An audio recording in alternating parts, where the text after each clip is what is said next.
lagi bersama saya di MRZ Vlog. Anda yang baru saja mengikuti saya di channel ini, jangan lupa subscribe, like, and share. Oke. Hari ini saya akan menceritakan sedikit berkenaan dengan kereta pula. Sebelum ni saya buat vlogging untuk tempat-tempat menarik, tapi untuk tahun di 2019 ini saya membuat sedikit kelainan.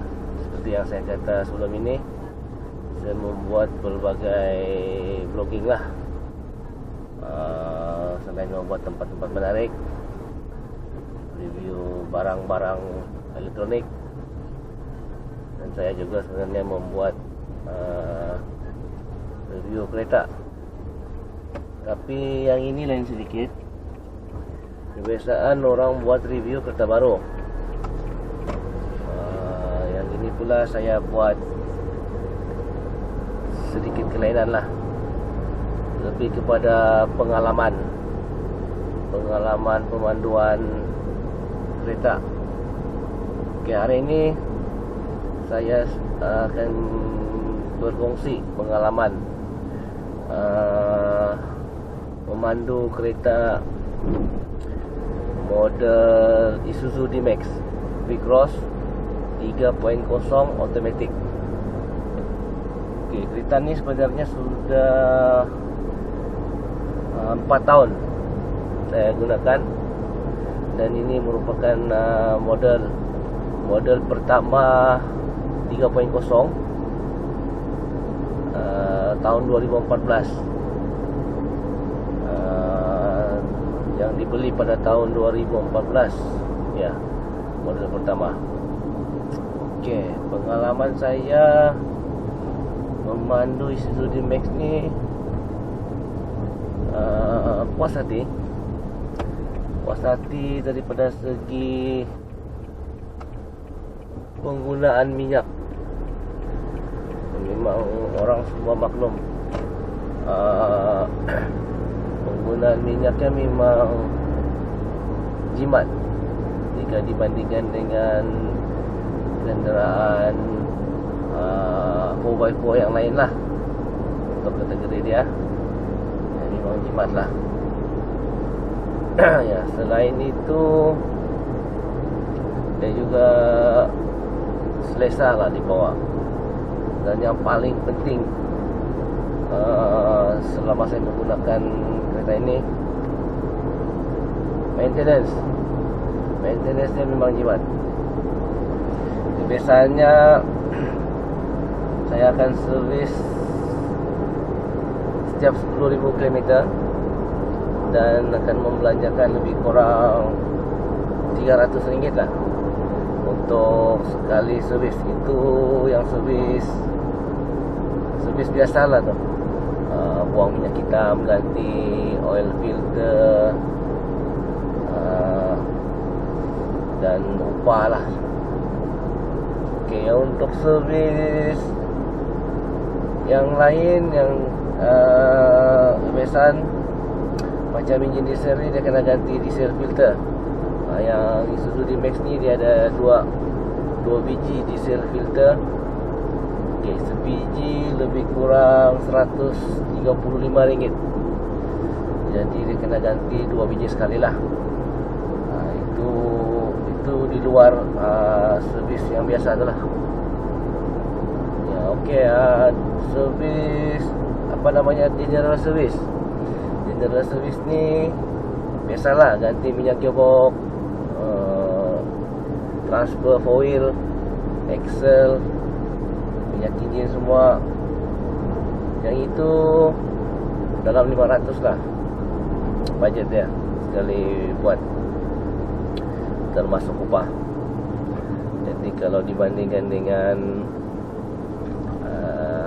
foil yang lain, dia masih dalam kategori jimat.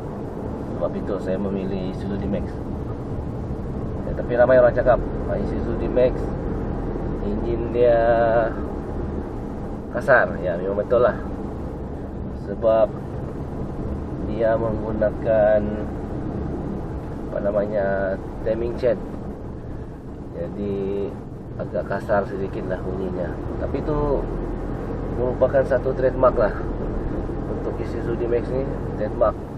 Kalau bukan enjin kasar, bukan Isuzu D-Max namanya. Ya. Okey. Apa lagi ya? Okey, daripada segi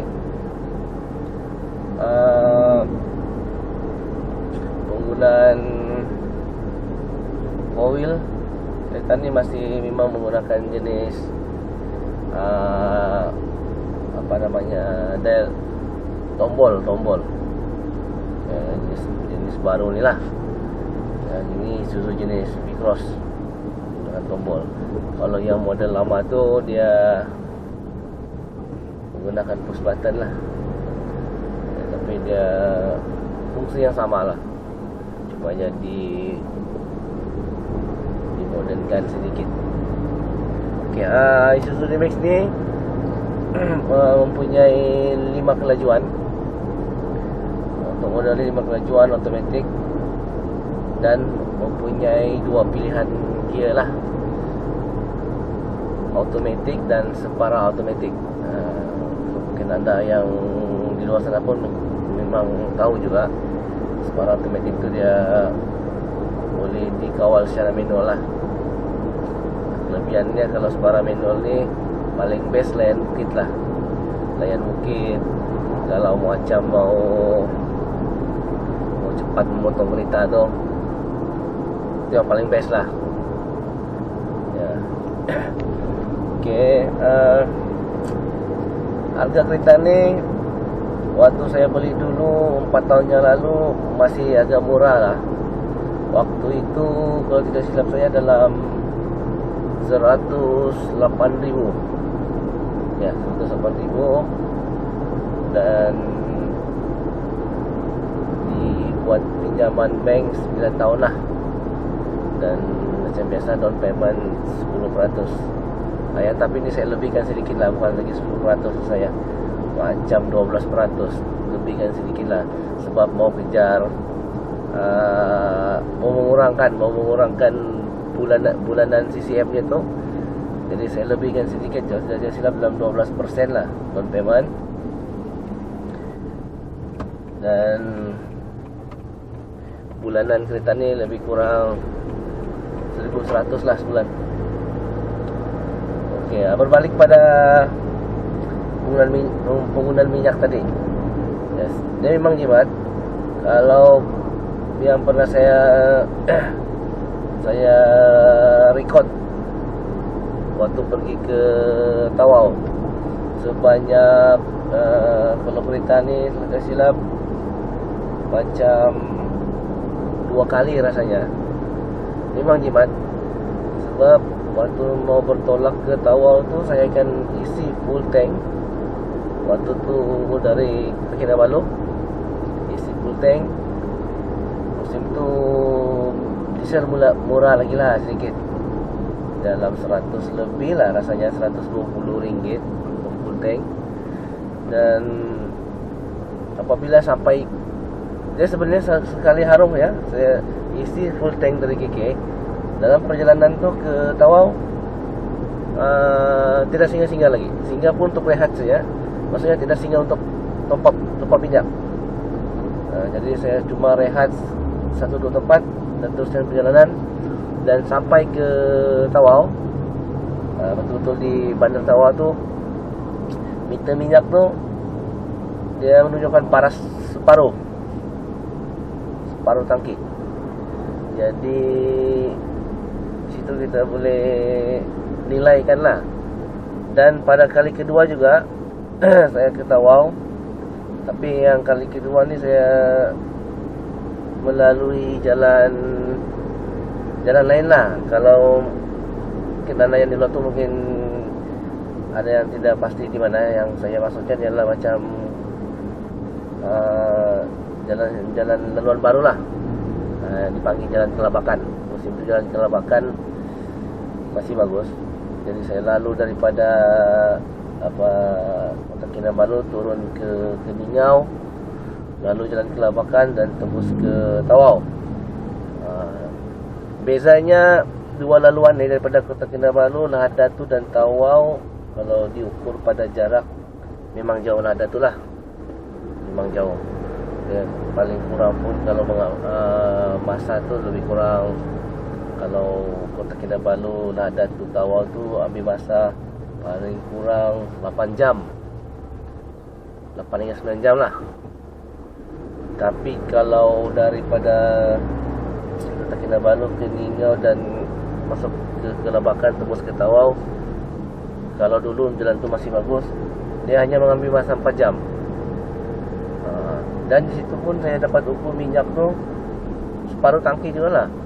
Sebab apa separuh tangki? Kalau ditengok perjalanan tu 4 jam saja kan. Tapi sebab daripada Kota Kinabalu ke Keningau tu jalan Kimanis tu yang mungkin menyebabkan penggunaan tu sedikit banyak, sebab dia kawasan berbukit yang saya ingat kalau orang Sabah dia memang tahulah, bukit dia memang bukan alang-alang punya bukit lah ya. Tapi daripada segi penggunaan diesel memang jimat, dia boleh mencapai juga setengah tangki lah. Dan untuk makluman kamu, waktu saya pergi ke Tawau tu penuh dengan penumpang. Maksudnya belakang semua ada orang, 3 orang belakang, full aircon tidak di off, pakai sepanjang jalan. Jadi di situ memang puas hati lah, penggunaan diesel memang jimat. Selain itu berapa horsepower kereta ni? Okey. Sebenarnya kereta ini mempunyai 177 horsepower dan 380 torque. Ya, kereta ni masih lagi menggunakan standard lah. Dia dah kacau apa-apa. Pasti standard dari kilang, setting pun standard. Ya, jadi dia itu yang tertulis pada kertas 177 horsepower. Ya. Okey. Saya menggunakan rim 17 inci. Kalau rim 17 inci 265, tayar 265 65 17. Sudah rim 17 inci ni sudah upgrade lah. Walaupun daripada yang asal tu daripada kilang dia pun sebenarnya rim 17, cuma dia tayar dia pakai 255 lah. Dan yang ini saya upgrade 265. Dan rim sekarang ni yang baru ni 8cc lah, dia lebar sedikit, keluar sedikit, dan offset dia kosong lah ya. Yang lain-lain masih standard lah. Pengalaman saya selama 4 tahun ni menggunakan ni, sebenarnya tidak banyak masalah lah yang berlaku pada kereta ni.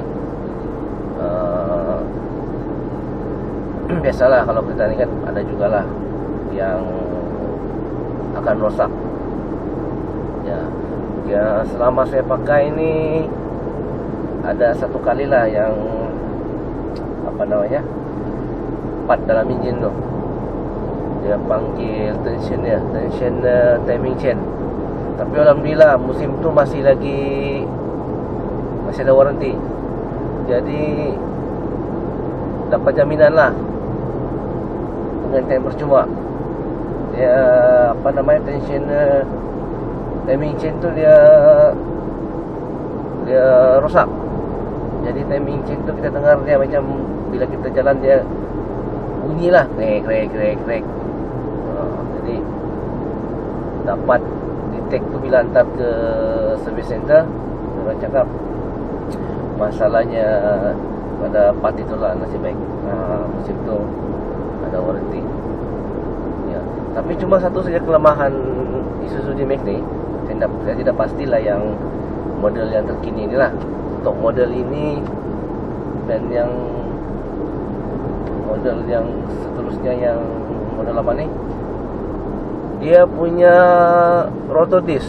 Aduh, rotodisc dia yang ini sudah 2 kali ganti. Rotodisc bengkok ya, tapi kenapa dia bengkok? Sebab kalau orang Sabah ni paham-paham saja lah kan. Orang tahu kawasan Sabah ni berbukit bukau. Jadi melayan bukit tu bukannya bukit rendah-rendah. Kalau macam di Semenanjung tu paling tinggi rasanya bukit Cameron Highland kan. Cameron Highland enggak, Genting Highland, Genting Highland. Kalau di sini ni Bukit Kimanis tu dengan bukitnya yang tinggi, corner-cornernya habis. Jadi 2 kali ganti rotor. Nasib baik musim itu pun masih ada jaminan lah. Jaminan daripada ni tempat dia ganti 2 kali secara percuma ya. Jadi yang sekarang ni pun rasanya macam mau bengkok balik lah. Aduh, okey lah, ada sikit sajalah goyang bila brake tu, bila panas brake tu dia ada goyang sikit lah. Tapi masih okey lagi lah. Kalau yang dulu tu dengan steering yang bergegar, aduh. Dan satu lagi lah, selama 4 tahun ni saya tengok satu dia lagi kelemahan dia ni, Isuzu D-Max ni, elemen tayar. Aduh, itu pun sama juga. Elemen tayar dia cepat betul lah lari. Saya pun tidak pasti macam mana. Dia cepat lari lah. Jadi mau kena rajin cek antar pergi kedai. Dia kurang-kurangnya 5,000 km ataupun 10,000 km kena cek, kena antar lagi ya. Dia kalau di steering tu, kita bawa kereta tu steering lurus, setik. Tapi bila tengok tayar tu, tayar depan tu, nampaklah dia makan di tepi.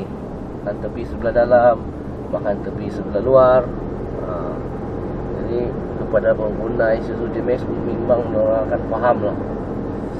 Jadi kepada anda yang di luar sana yang ingin membeli 4-wheel, terutama D-Max ni, mungkin anda boleh nilai lah. Bukan saya borokkan sebenarnya kereta ni, tapi ni ikut pengalaman saya lah. Jadi mungkin daripada pengalaman saya ini boleh membantu anda di luar sana ya, untuk membuat keputusan kan, membeli kereta. Saya tidak pastilah yang model baru, tapi ini saya cerita pada model yang saya gunakan ni lah. Sebab untuk makluman kamu, sebelum saya membeli Isuzu V-Cross 3.0 ni, sebelum itu saya ada pernah membeli juga Isuzu D-Max 3.0 yang model, bukan juga model pertama, model kedua, untuk yang versi lama tu, yang common rail tu. Jadi itu pun saya pernah guna selama 5 tahun. Ya, 5 tahun. Yang itu pun masalah dia sama, masalah elemen. Cepat juga lari. Jadi saya rasa macam sumpahan lah ini kan. Ya, mungkin lah. Jadi, tapi saya walau macam mana pun saya masih gemar juga menggunakan Isuzu D-Max ni. Sebab apa? Itu dah ya. Salah satunya jimat daripada segi penggunaan diesel, jimat daripada segi maintenance, service, dia masih jimat. Jadi masih agak berbaloi yang bagi mereka yang mempunyai pendapatan yang kurang sedikit lah. Ya. Selain itu, dia punya mereka bentuk yang terbaru ni pun tidak kurang bandingnya kan, cantik. Ya, lebih-lebih lagi yang model yang terkini ni lah, yang sudah ada di Thailand. Yang model terbaru tapi belum masuk Malaysia lah. Rasa-rasanya mungkin tahun ni akan masuk. Yang dia panggil Blue Power 1.9 Blue Power dan 3.0 Blue Power. Yang itu lagi cantik desainnya. Memang jiwa kacau lah. Dengan yang saya pun yang pakai sekarang ni pun, bila nampak desain yang baru tu, ya, apa ni orang cakap, hati pun bergoyang-goyang. Ya, tapi sebenarnya sama sajalah. Lebih kurang lah, dia cuma ada penambahan sedikit-sedikit tu pada aksesori dia. Cuma yang kalau 1.9 tu enjin baru lah, dia pakai aluminium block. Ya. Okey, mungkin kepada anda yang nonton ni mungkin ada soalan berkenaan dengan Isuzu D-Max ni, bolehlah komen di bawah tu. Mungkin saya boleh tolong jawab. Kalau tidak boleh tolong jawab pun, saya boleh tolong tanyakan dengan kawan-kawan yang lebih arif. Ya, tapi kalau tanya pasal pengalaman saya memandu kereta ni, rasanya insyaAllah saya boleh jawablah selagi apa yang boleh kan. Ya. Okey, lepas ni nanti saya akan bagilah apa namanya, review video kereta saya ni. Mungkin nanti saya akan bagi nampak lah macam mana rupa kereta saya ni. Sebenarnya simple je lah, biasa. Tidak apa yang menarik, hanya saya ganti rim saja,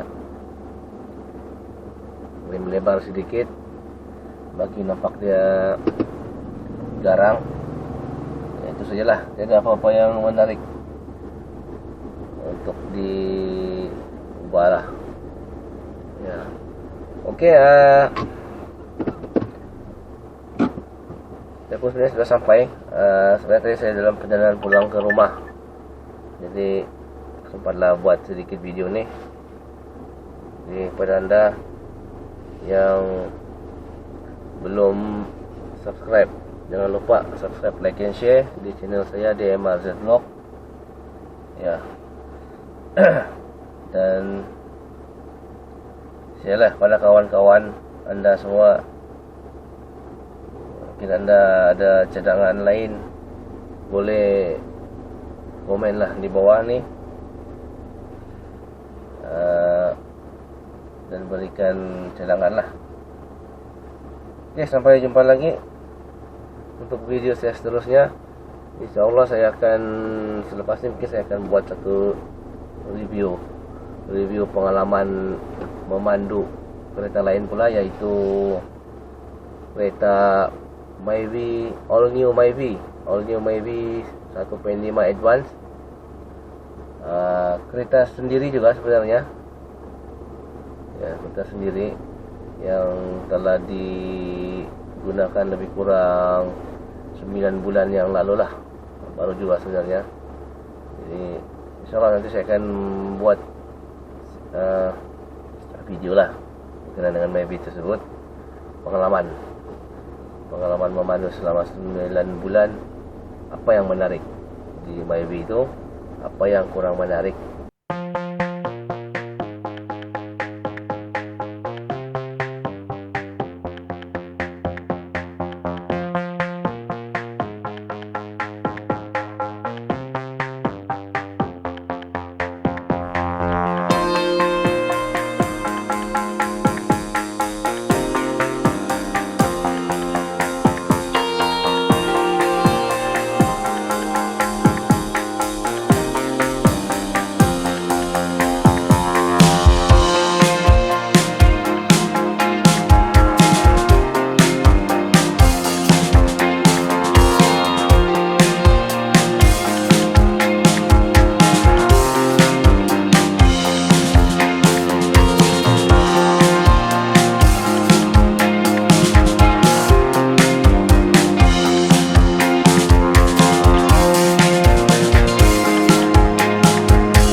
Isuzu D-Max V-Cross 3.0 automatic tahun 2014. Ini adalah model Isuzu D-Max pertama 3.0 yang saya beli pada tahun 2014. Tidak banyak penyesuaian dilakukan pada kereta ini, hanya pada grill hitam saya cat, tapi pun sudahlah terkupas-kupas sedikit. Grill hitam saya cat hitam. Asalnya grill ini warna chrome dan menggantikan rim sport rim 17 inci. Selain itu bumper dicat hitam, bumper belakang, dan saya pasangkan cover truk. Cover truk ni boleh lipat 3 lah, dia canvas. Okey lah kalau hujan bawa barang di belakang tidak masalah. Bolehlah untuk menyimpan barang. Tapi daripada segi keselamatan memang tiadalah. Dan habuk-habuk halus pun sebenarnya boleh masuk di dalam truk tu. Tapi tidak masalah lah untuk menyimpan barang sementara. Okey, selain itu saya juga telah pun menutup pada bagian enjin EGR saya telah tutup dan bagi dia bypass sistem EGR tu, supaya enjin lebih bersih lah. Dia kalau guna EGR ni sebenarnya enjin agak kotor lah, walaupun pada hakikatnya dia untuk alam sekitar, tapi enjin akan menjadi kotor sebab dia recycle semula asap itu. Jadi kebanyakan pengguna enjin diesel akan bypass EGR. Dalam arti kata lain, EGR blocking lah. Okey, kita tengok sebelah dalam. Dalam dia standard lah. Menggunakan fabrik. Yang ini versi fabrik. Dan inilah dia. Ini dalam dia. Foil punya tombol ada di sini. Bolehlah, dia boleh tukar sistem tombol foil. Dan ini gear automatic dan separa automatic. Untuk panel dashboard yang ini standard lah, sistem audionya standard, dan sistem ikonnya fully auto lah. Fully auto ini hanya terdapat pada versi 3.0. Kalau zaman 4 tahunnya loh, yang zaman sekarang ini saya tidak pasti. Mungkin dia telah dinaik taraf lah. Okey, ini bagian belakang lah. Rasanya bagian belakang model ini dan model yang terkini tiada beza. Dia ada juga armrest untuk di belakang ni lah. Jadi kalau penumpang di belakang boleh taruhlah tangan di sini. Di dalamnya ni masih juga seperti biasalah. Okey, untuk 4 tahun yang lalu model 3.0 ni ada 2 jenis. Yang ini premium dan yang satu lagi dipanggil Isuzu V-Cross Safari. Waktu itu model itu adalah model yang boleh dikatakan model yang high spec lah, sebab dia keluar dengan leather seat. Panel depan tu ada touchscreen, dengan GPS navigation, ya. Dan pada bucket belakang tu dia ada cover lah, ada tutup di sini plastik. Dia memang safety lah. Dan bumper dia pun warna hitam dan dia menggunakan sport trim. Kalau model Safari, sport trim 17 inci juga. Dan dia ada sedikit body kit lah kalau model Safari. Yang model ini dia lebih basic sikit, tidak banyak lah aksesori yang dipasang. Hanya ada pada model ini roof rail yang ini. Begitu juga pada model Safari musim di waktu itu dia juga ada, tapi warna hitam. Oke, lepas itu model yang seterusnya yang low spec, dia akan kurangkan sedikit lah aksesorinya. Roof rail dia akan buang, body kit pun dia akan buang. Tapi secara asasnya engine dia sama lah, hanya aksesori. Oke, rasanya sampai di sini saja pengalaman saya bersama dengan Isuzu V-Cross 3.0 model tahun 2014. Kalau ada apa-apa yang saya ingin kongsikan, saya akan buat lagi di masa akan datang. Mungkin pada anda yang ada soalan, bolehlah komen di bawah ni. Tuliskan saya komen, mungkin saya boleh akan jawab berkenaan dengan Isuzu D-Max 3.0 ni. Jadi pada anda yang mempunyai niat untuk membeli Isuzu D-Max, bolehlah menilai daripada sekarang. Jadi secara keseluruhannya agak berbaloi lah membeli Isuzu D-Max 3.0 ni. Dari segi penyibatan minyaknya memang telah pun terbukti, dan begitu juga daripada segi kelasakan enjinnya. Ya, jadi pada anda yang berminat, bolehlah datang ke showroom yang berdekatan. Pada anda yang baru mengikuti saya di channel MRZ Vlog, jangan lupa subscribe, like and share. Seperti biasa, ada di bawah button warna merah, klik dan share kepada rakan-rakan anda. Ya, InsyaAllah saya akan buat lagi video-video seperti ini berkenaan dengan kereta ya di masa akan datang. Oke, sampai jumpa lagi di video saya seterusnya. Bye bye.